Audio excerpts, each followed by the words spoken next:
Zdravo prijatelji, dobrodošli u još jednu epizodu, kako zove, thumbnail ispod nekoliko minuta. Uglavnom, naša današnja žrtva je Nugato. On stalno menja stil thumbnailova i to, tako da sam odlučio sad dok su po meni najbolji, možda, ne znam. Tako da ovaj video verovatno neće moći još dugo da bude validan, ali nema veze. Uglavnom uzet ćemo za primjer Counter video. Uglavnom ako nemate svoje rendere ili nešto, nađete samo neku sliku ovako i sečite likove i podesite ih kako želite, znači da imate prostore za tekst, tako nam pojmo ovako na primjer. Sljedeće, primetio sam da se pozdina tokovi ne vidi, zašto je blurovana i sve to, ali stavit ćemo bilo šta, tako da ja sam uzeo cache mapu za ovaj primjer, zašto ima dosta boje i to, pa odmah ćemo i zamutiti. Idete na filter, blur gallery i field blur. Ako ne idete ovu tačkicu ovdje, idete na view, show, imate edit pins, stisnite tu. Uglavnom, znači, već sam objašnjavao u nekom prethodnih klipova kako ovo radi, tako neću ponovo. Uglavnom, ko zanima detaljno pogledajte ovdje gore. Ja sam namestio ovako da to izgleda, nije toliko ni bitno, ali eto. Sada kad smo već isekli ove s pozadine na koje je dim i sve to, izgleda dosta čudno ovako, tako da ćemo napraviti novi layer iznad naših sečenih likova i uzet ćemo neki fog brush ili samo možete naći neki smoke na netu, sve jedne. Uglavnom onda ćemo uzeti boju, recimo odavde, držite alt i kliknite koju god boju hoćete, primjer ovdje, i samo ovako dodajete. I kao što vidite nije savršeno, ali je bolje nego što je bilo, tako da sljedeći korak dodat ćemo tekst. Ne znam koji touch font koristi, ali kapiram da je Moonget, koji znate već da koristimo davno, dovoljno približan, znači svim tim bold fontovima, nemam pojma. Ako neko možda zna pravi font, neka napiše u komentarima. Sada možete dodati neki tekst, ovako. Potrudite se da svaka reč bude odvojeni text layer. Tako krenut ćemo od doručka. Dodat ćemo gradient overlay i stavite ovako iz crne u belu. Ovako otprilike 24 je ok.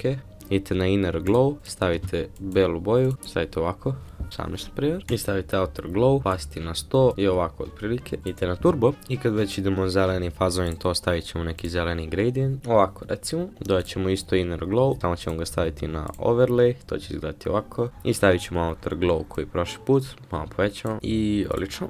Sada ćemo se vratiti na layer sa našim kropovanim likovima, dodati beli stroke ovako i stavit ćemo ga na overlay i onda ćemo dodati i outer glow i glavna stvar njegovih thumbnailova, munje. Sad ja ovaj efekt imam na kompu odavno, ali mislim da možete samo da kucate lightning png na netu i da ćete naći i nameštajte ih onda kako vam odgovara. Sad dok držite layer s munjama, stisnite Ctrl i U i promijenite hue da bude zelen kao i tekst. Sad pošto je ovaj dole deo dosta brown zbog ovog dima, možete dimu promijeniti boju ako želite, mada ja to neću raditi, napravit ću novi layer, uzet ću ovako zelenu boju i samo staviti na nekim mjestima ovako, znači nasumično samo istrčkati po ekranu, možete smanjiti opacity na koliko vam odgovara i sad ćemo dodati onaj čuveni Rise Gum overlay. Uglavnom on ga uvijek stavlja iza ovako isječenih likova, tako da uzmite prvi layer ispod njih, što je u našem slučaju munja. Uzmite sve layere do dole, Ctrl G da grupišete, Ctrl E da kopirate i Ctrl E da spojite u isti layer, konvertujte u Smart Object, uzmite ovaj Rectangular Marquee Tool i samo uradite ovako koliko želite da bude velik overlay, nemam pojma ni ja.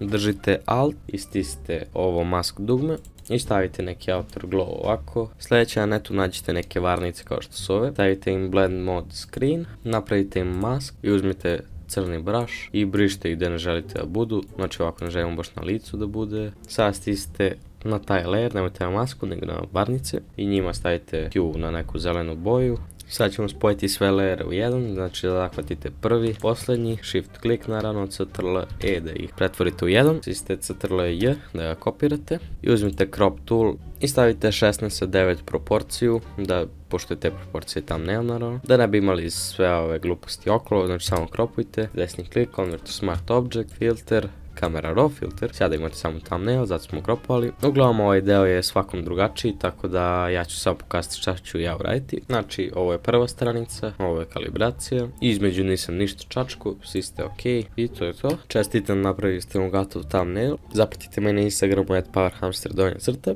lajkujte, subscribeujte i to, a mi se vidimo sljedeće prestupne godine. Bye bye.